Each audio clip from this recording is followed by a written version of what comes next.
ada dua, ekspansi dan kontraksi.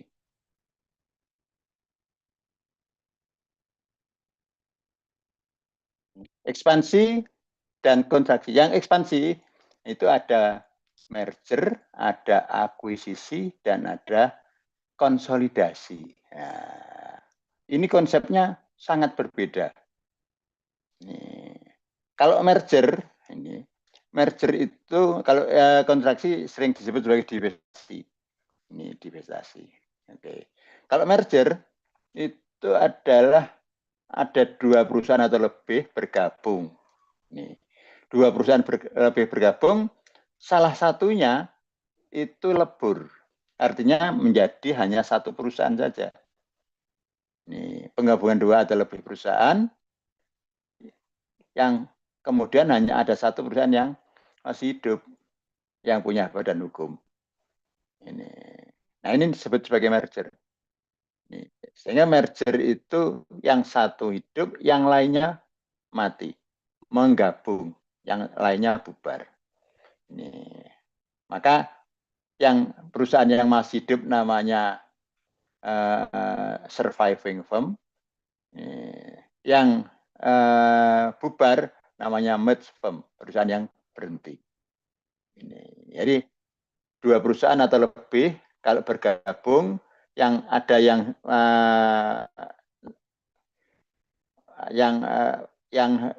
perusahaan yang berhenti, yang menggabung namanya merge firm, yang masih hidup itu namanya surviving firm. Ini perusahaan A dan B bergabung, A hidup, B gabung jadi A. Ini disebut sebagai merger. Ini contohnya Bank Danamon dan Bank Duta. Bank Danamon dan Bank Duta. Bank Duta waktu itu mengalami kerugian karena direksinya main palas, akhirnya rugi ratusan miliar. Maka Bank Danamon dibeli oleh Bank Duta dibeli oleh Bank Danamon. Nah, Bank Duta menggabung ke Bank Danamon, Bank Duta hilang. Yang ada jadi Bank Danamon. Ini asetnya gabung sana. Nah, ini disebut sebagai merger. Ini ada merge firm dan ada surviving firm. Ada yang perusahaan yang masih hidup dan ada perusahaan yang mati. Ini berbeda dengan ini contoh lain Indonesia Terbuka dan Hutchinson, yang menjadi Orido Hutchinson. Ini. Lantas ada akuisisi. Nah, akuisisi. Kalau akuisisi ini ada dua perusahaan yang mungkin bergabung, cuma yang bergabungnya itu hanya kepemilikan. Ini akuisisi adalah pengambil alihan kepemilikan atau pengendalian atas saham atau aset perusahaan lain. Ini sehingga kalau akuisisi perusahaannya itu semuanya hidup. Ini menurut Undang-Undang Nomor 27, yang namanya akuisisi adalah perbuatan hukum yang dilakukan oleh badan hukum atau perorangan untuk mengambil alih baik seluruh ataupun sebagian saham perusahaan yang mengakibatnya beralihan ke pengendalian. Jadi tujuannya itu hanya mengendalikan saja. Ini kalau merger enggak gabung, ya sudah mungkin terjadi efisiensi. Kalau semula direkturnya itu banyak, menjadi sedikit. Ini dua perusahaan kan direksinya pasti banyak. Yang 14, yang 15. Nah, nanti kalau merger, semua ini, direksinya sudah hilang karena nggak ada perusahaannya. Tapi kalau akuisisi ini masih ada semua. Ini maka kalau akuisisi ini ada yang perusahaan yang diakuisisi dan ada yang perusahaan mengakuisisi. Perusahaan mengakuisisi namanya acquirer, sementara yang perusahaan yang diakuisisi namanya acquiree. Ini. Oleh karena itu kalau perusahaannya masih ada semua, itu biasanya ya akuisisi. Ini misalnya tadi ada GoTo, GoPay, dan Tokopedia. Kalau dua-duanya hidup, itu pasti akuisisi. Ini siapa akhirnya? Apakah Gojeknya atau Tokopedia-nya misalnya? Nah, ini tergantung mau yang mengendalikan siapa. Karena apa? Biasanya kayak mengendalikan itu bisa ganti direksinya, bisa ganti komisarisnya. Ini sebagai contoh misalnya ada PT Semen Gresik dan PT Semen Padang. Nah, ini semua beraktivitas di pabrik semen. Ini, maka Pak Semen Gresik ini membeli sebagian sahamnya atau mungkin seluruhnya dari PT Semen Padang. Nah, dua-duanya masih hidup. Dua-duanya masih hidup. Ini maka PT Semen Gresik ini mengendalikan PT Semen Padang. Maka Semen Gresik adalah acquirer, sementara Semen Padang adalah acquiree. Ini kendalikan. Nanti direksinya mungkin di drop dari Semen Padang dan Semen Gresik yang mungkin lebih berpengalaman. Ini. Jadi yang nanti yang mengganti direksi itu bisa dari Semen Gresik.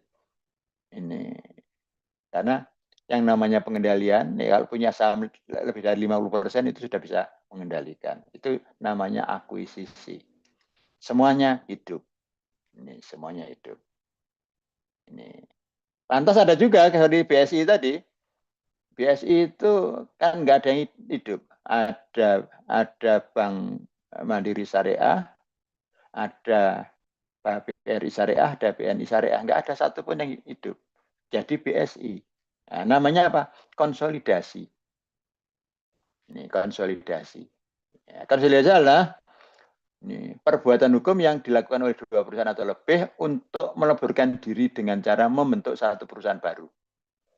Jadi timbul perusahaan baru. Dan masing-masing perusahaan yang meleburkan diri menjadi bubar. Nah, biasanya kalau merger akuisisi, ada perusahaan yang dominan dan yang tidak dominan. Perusahaan yang besar, yang asetnya besar, biasanya yang dominan. Tapi kalau konsolidasi nggak ada. Ukuran perusahaan tidak menjadi ukuran. Tidak menjadi ukuran nanti karena semua bubar. Ini. BSI itu ada 3 bank, Bank Mandiri asetnya mungkin 200 triliun. Setelah itu BRI Syariah mungkin 50 triliun. BNI Syariah mungkin 40 triliun. Ini gabung. Walaupun 200 triliun, ini Bank Mandiri nggak bubar. Ini jadi Bank Syariah Indonesia. Ini. Sehingga konsolidasi ini lebih kompleks dibanding merger dan akuisisi. Ini karena bubar mendirikan perusahaan baru dengan akte baru, dengan manajemen baru. Nah, ini. Kalau merger dan akuisisi, ini perusahaan yang dominan biasanya direksinya tetap, komisarnya tetap, tapi yang targetnya itu yang bisa dikendalikan. Merger malah bubar. Ini oke. Nah, contohnya tadi ada Bank Syariah Mandiri, ada BRI Syariah, ada BNI Syariah. Ini walaupun Bank Syariah Mandiri itu sangat besar ukuran asetnya, tapi dia juga lebur menjadi Bank Syariah Indonesia. Kenapa? Karena pemiliknya adalah pemerintah. Ini ya, namanya konsolidasi. Ini konsolidasi. Oke.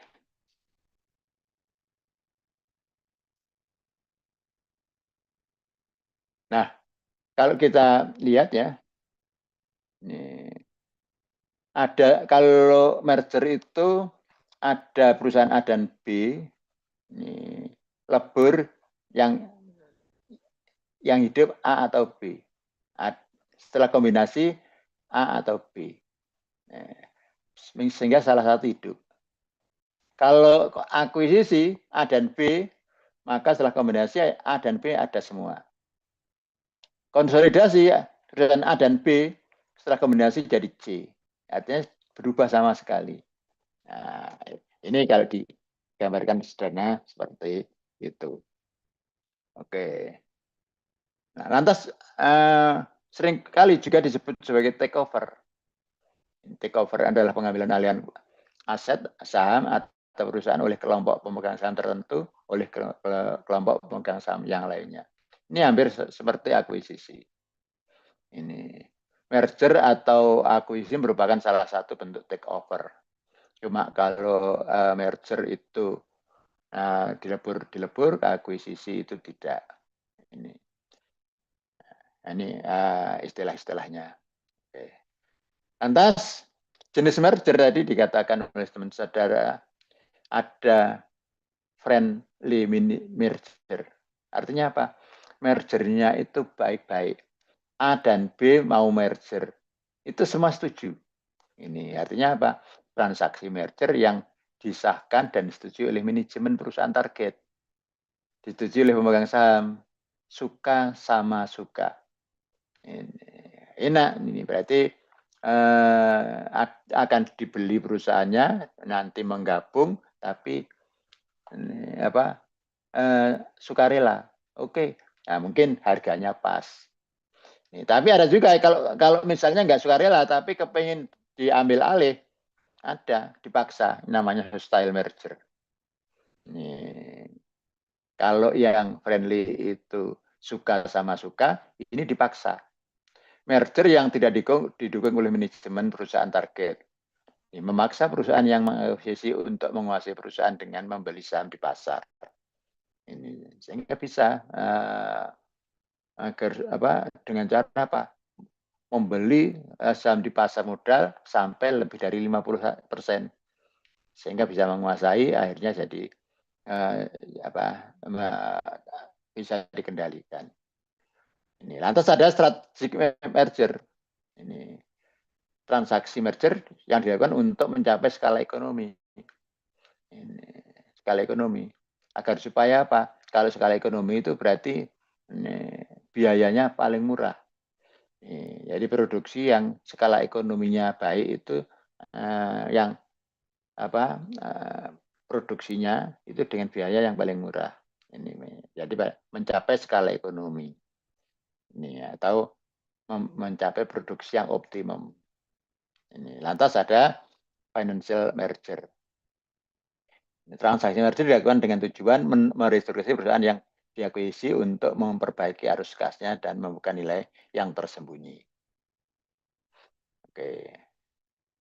Lantas alasan merger biasanya ada beberapa ya, tadi disebutkan ada sinergi ya. Kalau perusahaannya sama itu mungkin tujuannya tadi agar supaya skala ekonominya bagus. Tapi kalau misalnya perusahaan harus didukung agar supaya bahan bakunya lancar, ya, perusahaan yang menjual bahan baku dibeli misalnya itu. Ada sinergi, ada tax consideration, ada pertimbangan pajak. Ini karena apa kalau digabung? Ini seringkali yang dibeli itu perusahaan yang rugi.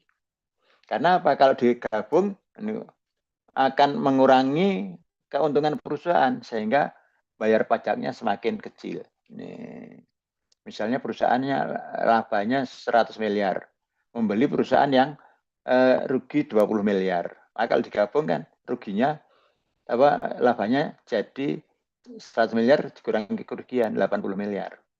Maka pajaknya tidak dari 1 miliar tapi dari 80 miliar.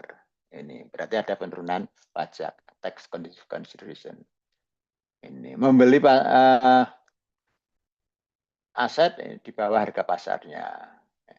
Untuk diversifikasi, ini misalnya Badan Wakaf UI itu selain mengelola UI ada rumah sakit JIH, ada rumah sakit UI di Bantul, ada hotel, ini ada diversifikasi. Ini lantas mungkin agar supaya manajemen dapat insentif, mengharapkan ada break up value. Nah, penggolongan merger tadi juga dijelaskan oleh teman saudara yang ada horizontal merger, perusahaan yang sama ya. Ini perusahaan yang sama, bank dengan bank tadi adalah horizontal merger. Ini. Lantas ada vertical merger, biasanya penyediaan bahan baku. Ini ada hubungannya, di mana merger di mana ada hubungan antara pemasok dan customernya. Ini agar supaya sinerginya lebih baik. Ini bahan bakunya terjamin misalnya.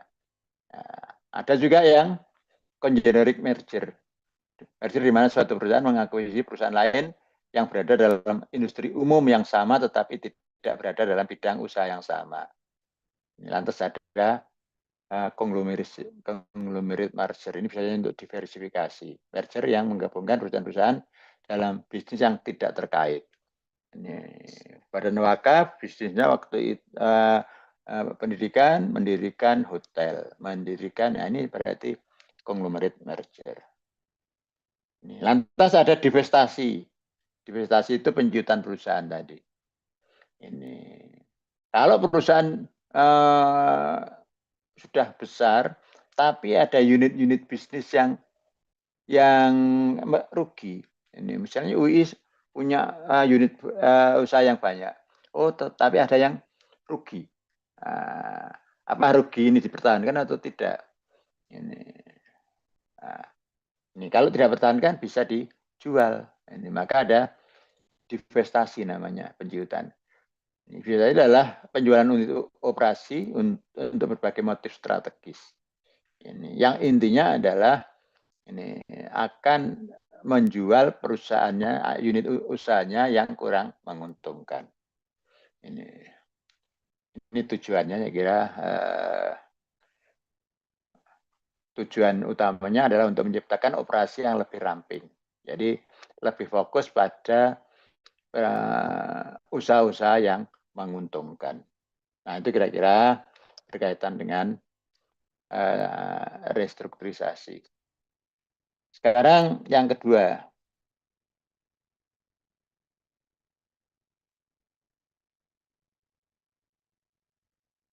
Yang kedua, pembiayaan leasing.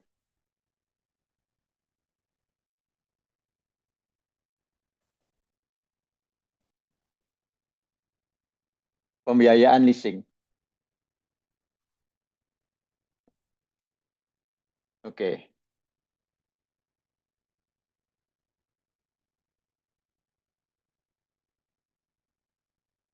Leasing. Jadi leasing ini kalau misalnya saya butuh aktiva tetap, mesin misalnya, ya, saya butuh mesin. Mungkin mesin itu bisa saya beli dengan hutang atau kalau tidak dengan modal sendiri. Jadi bisa dengan modal sendiri, bisa dengan hutang, atau kalau enggak hutang ya dengan leasing. Jadi ada beberapa alternatif. Ini kalau dengan hutang berarti saya pinjam duit beli mesin. Maka mesin milik saya. Nah, tapi kalau leasing enggak, saya datang ke perusahaan leasing untuk sewa beli yang namanya leasing ini. Sewa guna usaha. Sehingga leasing adalah yang juga disebut sebagai sewa guna usaha, penyediaan barang modal yang digunakan oleh suatu perusahaan dalam jangka waktu tertentu berdasarkan pembiayaan secara berkala, disertai dengan hak opsi bagi perusahaan untuk membeli barang-barang modal tersebut atau memperpanjang jangka waktunya. Jadi membeli barang modal itu setelah habis masa leasingnya atau memperpanjang. Tidak ada opsinya menghentikan. Karena menghentikan perusahaan leasing nggak ada yang mau. Karena apa? Untuk menjual mesinnya itu nggak gampang. Ini leasing. Nah, ini ada di Indonesia ada dasarnya, ada keputusan Menteri Keuangan, ada peraturan Presiden. Menurut peraturan Presiden, yang namanya sewa guna usaha atau leasing, kegiatan pembiayaan dalam bentuk pembiayaan dalam bentuk penyediaan barang modal. Dalam bentuk penyediaan barang modal.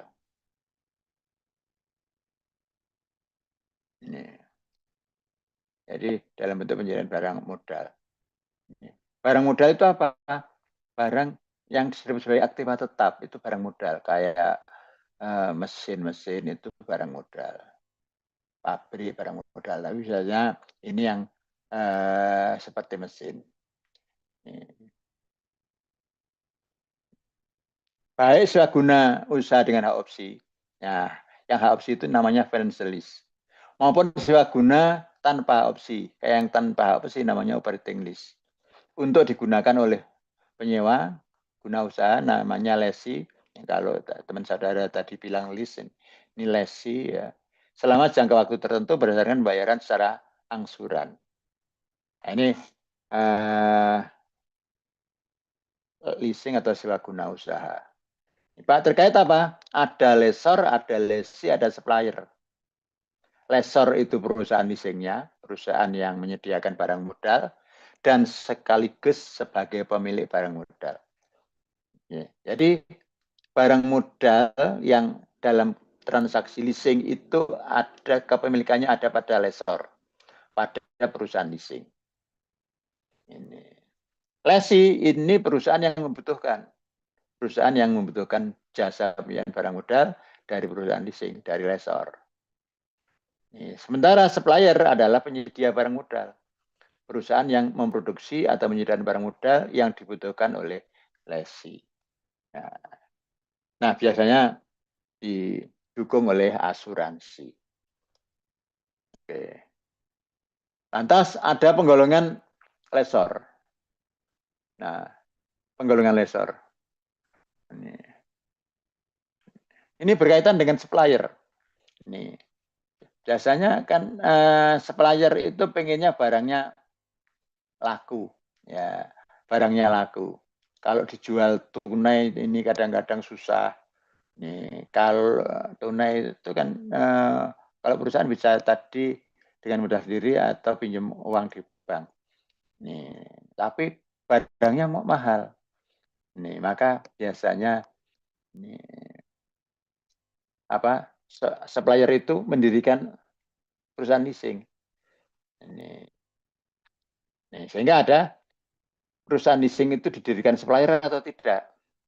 Kalau perusahaan leasing itu tidak didirikan oleh supplier, namanya independent leasing company. Ini perusahaan leasing itu didirikan bukan oleh suppliernya, tapi memang berdiri sendiri. Maka disebut sebagai independen. Perusahaan leasing ini tidak mempunyai keterkaitan dengan pihak supplier. Artinya tujuan didirikannya perusahaan leasing ini memang akan berusaha dalam bidang sewa guna usaha.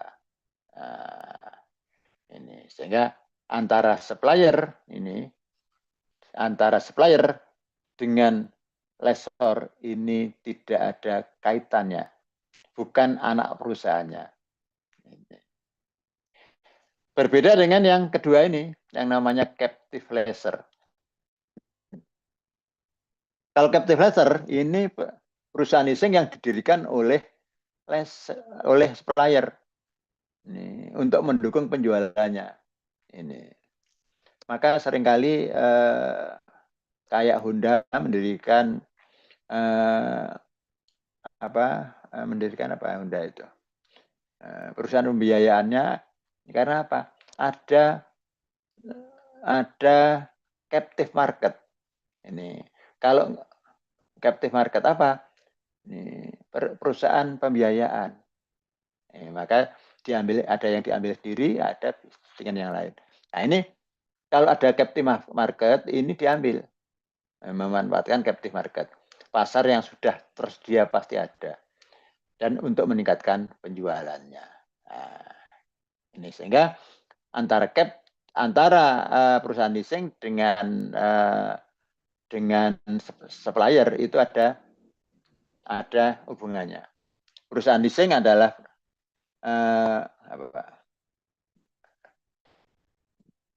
lessor adalah anak perusahaan. Ini lantas suppliernya adalah perusahaan induk. Ini lessornya adalah perusahaan dari suppliernya. Nah, ini captive lessor. Lantas ada juga yang lease broker, ini yang perusahaan leasing yang didirikan ya lease broker itu hanya sebagai perantara. Ini merupakan perusahaan yang berfungsi mempertemukan pihak-pihak yang berhubungan dengan transaksi leasing. Jadi lebih banyak sebagai brokernya, sebagai perantara. Yang mempertemukan antara lessee, lessor dan yang supplier, lessor dan lessee.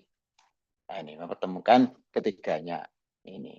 Nah, maka nanti dapat jasa lease broker. Ini, nah, mungkin juga bank. Nah, ini kira-kira ini. Tapi yang utama adalah 1 dan 2 tadi. Mekanisme transaksi leasing. Ini. Kalau mekanismenya itu seperti ini. Nih, jadi ada lessor, ada lessee, ada supplier. Ini ada lessor, ada supplier, ada lessee. Yang pertama tentunya yang butuh barang modal siapa?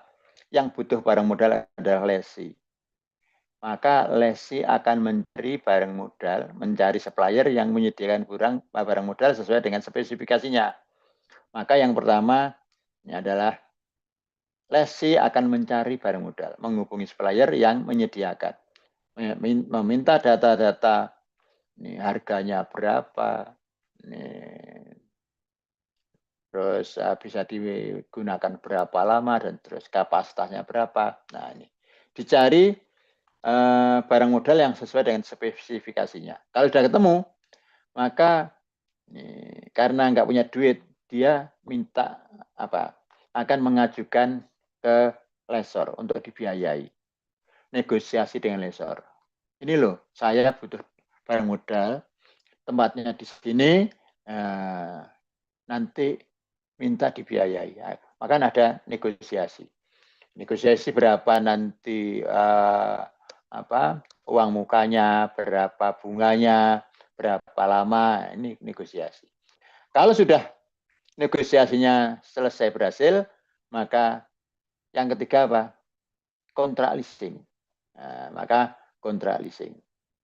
Kalau sudah kontrak leasing, maka lessor akan memesan barang. Sebenarnya yang memesan lessee. Ini memesan barang, tapi atas nama lessor. Atau lessor memesan barang atas nama lessee ini, maka memesan barang dulu. Pengiriman order, pembelian barang. Ini sesuai dengan yang diinginkan lessee. Nanti kalau sudah oke, mungkin barangnya belum siap, harus diproduksi dulu. Nah, nunggu. Kalau sudah selesai dikirim, maka dikirim. Yang kelima, pengiriman barang. Pengiriman barang. Nah, barang yang dikirim sini nanti faktornya akan diserahkan ke lessor untuk ditagihkan. Maka ada pembayaran. Ini, jadi ada pembayaran. Pembayaran. Tunai atau tidak terserah antara lessor dan supplier. Jadi ada pembayaran. Nah, kalau sudah ada pembayaran, apa? Nih, diasuransikan biasanya. Agar aman, diasuransikan, bayar asuransi. Nah, nanti lessee setiap periodenya akan melakukan pembayaran secara berkala. Nah, ini mekanismenya seperti ini. Nah, mekanismenya seperti ini. Oke.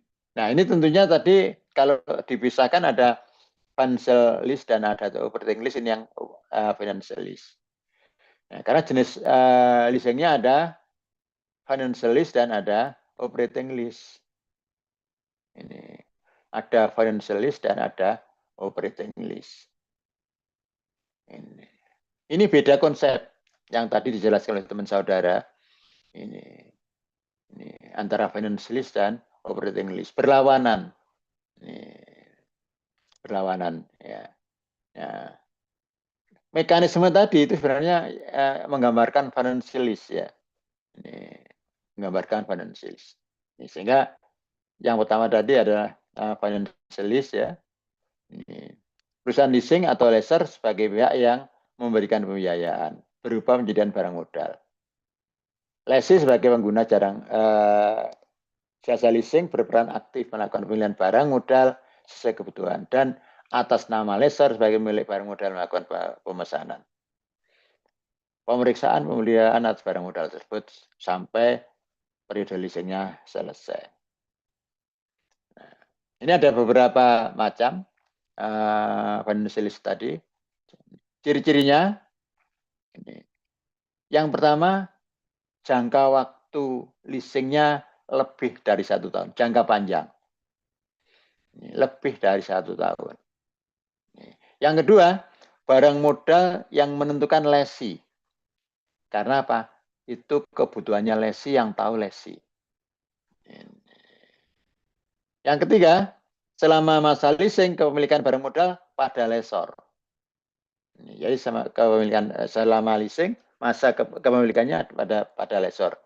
Tapi biaya operasionalnya pada lesi. Lesi mempunyai hak memanfaatkan barang dan melakukan pemeliharaan. Sehingga biaya operasionalnya ada pada lesi. Ini. Dan yang kelima, kontrak leasing tidak bisa dibatalkan, uncancelable. Tidak bisa dibatalkan. Nah, ini kalau operating lease tadi beda sekali, ini berlawanan. Oke. Pada akhir periode ada opsi bagi lesi untuk membeli barang modal atau memperpanjang masa leasingnya sampai umur ekonomisnya habis. Nah, ini ada yang disebut direct financial lease. Ini mekanisme transaksi leasing tadi sebenarnya yang direct financial lease ini. Ya, leasing di mana bentuk leasing di mana lessor membeli barang modal sesuai dengan spesifik yang diminta oleh lesi dan sekaligus meliskan kepada lesi. Sering sebagai true lease ini. Maka ini kalau disingkat seperti ini. Lesi melakukan pemesanan, ya. Mungkin setelah itu ada kontrak leasing yang kedua, negosiasi dan kontrak leasing. Setelah itu ada pemesanan, ya, pengiriman order. Setelah itu ada pengiriman, diasuransikan, ya, ada kontrak asuransi dan tentunya ada angsuran. Nah, ini yang tadi. Oke, ini yang direct financial. Sehingga yang tadi transaksi mekanisme transaksi leasing tadi financial lease. Nah, ini perusahaan butuh barang modal baru. Nah, baru. Ada juga ini yang kedua sell and leaseback. Kalau sell and leaseback itu perusahaan yang butuh barang modal atau lesi. Lesi itu sudah punya barang modal, tapi nggak punya modal kerja. Punya barang modal, nggak punya modal kerja, sehingga nggak bisa bekerja. Oleh karena itu, barang modal yang dipunyai mesinnya dijual kepada perusahaan leasing. Maka lessor menjual barang modal kepada lesi menjual barang modal kepada lessor. Baru setelah itu dilakukan kontrak. Ini misalnya saudara tukang ojek, ya, misalnya tukang ojek punya motor, tapi istrinya mau melahirkan nggak punya duit. Nah, maka motornya dijual. Pak, saya menjual motor ini berapa? 10 juta. Tapi nanti saya sewa, ya. Nah, ini namanya sell and leaseback. Jadi barang modalnya dijual pada lessor, kemudian dikontrak leasingkan. Ini. Oke, sehingga lessor ini butuh dana. Lessor punya aktiva tetap, butuh dana, maka nanti ini dijual kepada lesi. Ada perjanjian jual beli. Nah, jadi aktiva tetap yang dipunyai lesi ini dijual ke lessor. Setelah itu ada perjanjian jual beli, ya. Nah, dapat duit untuk modal kerja. Dapat duit. Ini. Nah, itu ada penandaan kontrak leasing. Ini, tentunya diasuransikan ya. Diasuransikan, nanti setelah itu ada pembayaran secara berkala. Nah, ini macam financial lease yang oke, lantas yang ketiga leverage lease. Leverage lease. Nah, jika lessor tadi dikatakan kalau lessor mau membiayai tapi nggak punya dana cukup, maka dia bisa melibatkan lembaga keuangan yang lain. Ini jadi menambah kreditor yang lain. Ini bisa bank atau lembaga keuangan lain. Ini dilibatkan dalam proses leasingnya. Ini.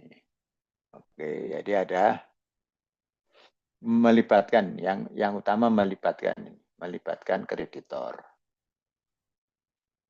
Oke. Nah, lantas yang ada cross border lease. Nah, ini sering terjadi kalau ada barang modalnya ada di luar negeri. Ini. Jadi barang modalnya ada di luar negeri, misalnya Lion mau leasing pesawat. Pesawatnya dari Amerika sana atau dari Perancis sana. Maka tidak maka harus mengimpor. Bisa digunakan skema ini. Karena ada batas negara ini. Cross border lease. Jadi leasing antar negara. Lessornya bisa ada di luar negeri, bisa ada di Indonesia. Nah, tergantung yang mana. Ini. Nah, contohnya kalau ini lessornya atau suppliernya di luar negeri, lessornya juga di luar negeri. Ini, maka ada lessee mencari barang modal ke supplier, setelah itu ini menghubungi lessor di sana, kontrak leasingnya, negosiasi.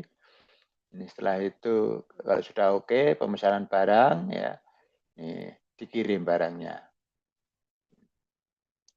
Tentunya melibatkan asuransi biasanya pembayaran. Nah, ini. Oke. Nah, ini yang financial lease. Ini kalau financial lease itu barang modalnya itu akan dibawa ke lessee. Nah, sekarang bagaimana dengan operating lease? Nih.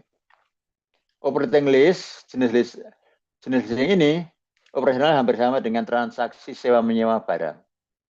Karena apa? Dalam operating lease, lessor dengan sengaja membeli barang modal yang kemudian diliskan kepada lessee yang membutuhkannya. Yang contoh tadi, misalnya saudara punya perkebunan, butuh dump truck.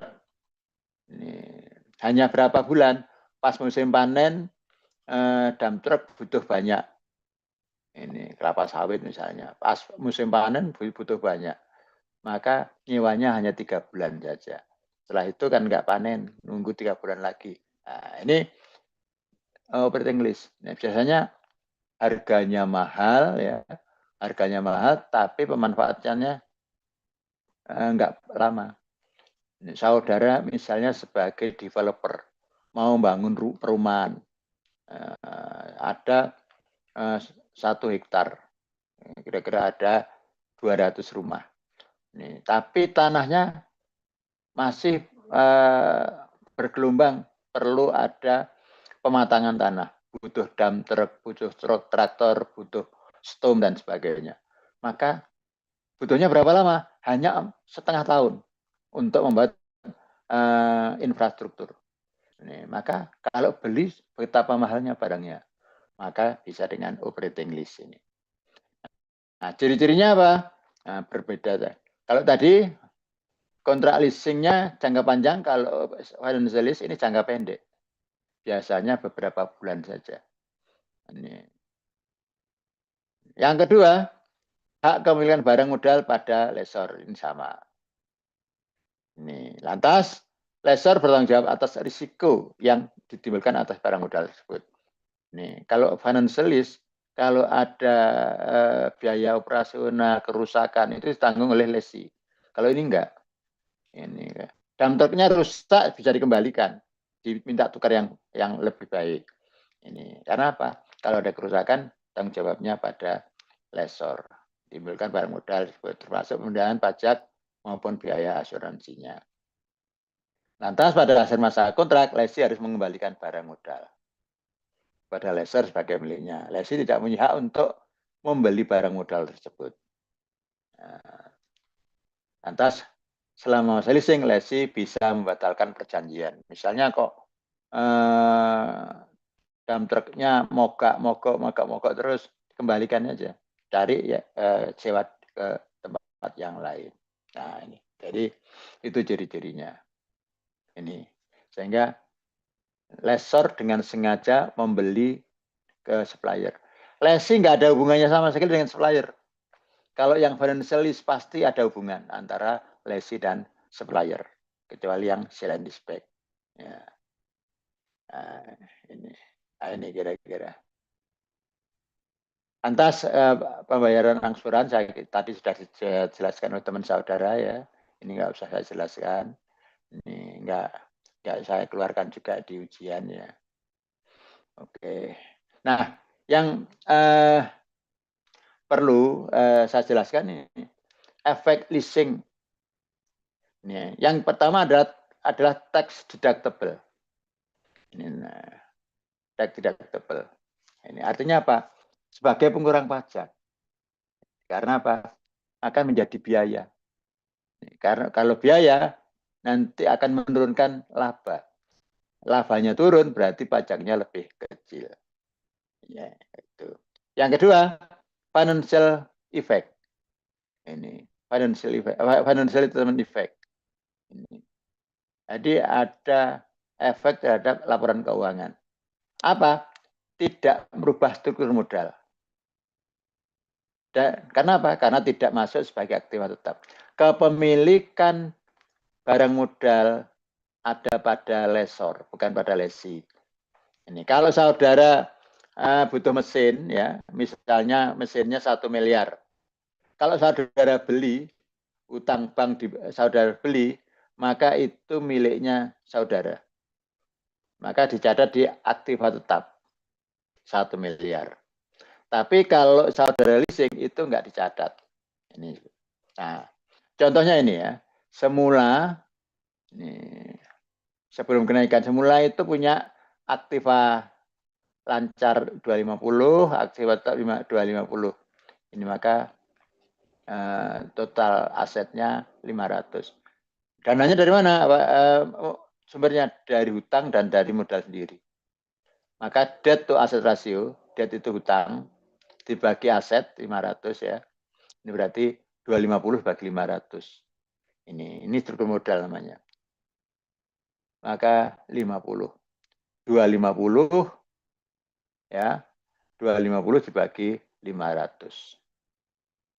250 dibagi 500 kali 100%, 50%. Nah, butuh tambahan aktiva tetap 250. Ini bagaimana kalau utang dan bagaimana kalau leasing? Maka kalau utang nanti asetnya tambah. Ini ya. Tambahan aktiva tetap ini akan nambah aset. Jadi 500. Maka ini karena asetnya 250, fix asetnya jadi 250. Jadi 500, 750. Karena ini hutang, maka debt-nya, hutangnya tambah 250 jadi 500. Ini. Nah, maka nanti kalau dari hutang ini jadi fix asetnya 500, total asetnya 750. Debt-nya jadi 500, ini totalnya jadi. Sehingga berapa? Debt to asetnya. Debt to asetnya adalah 500 bagi 750. Ini. Ya ini karena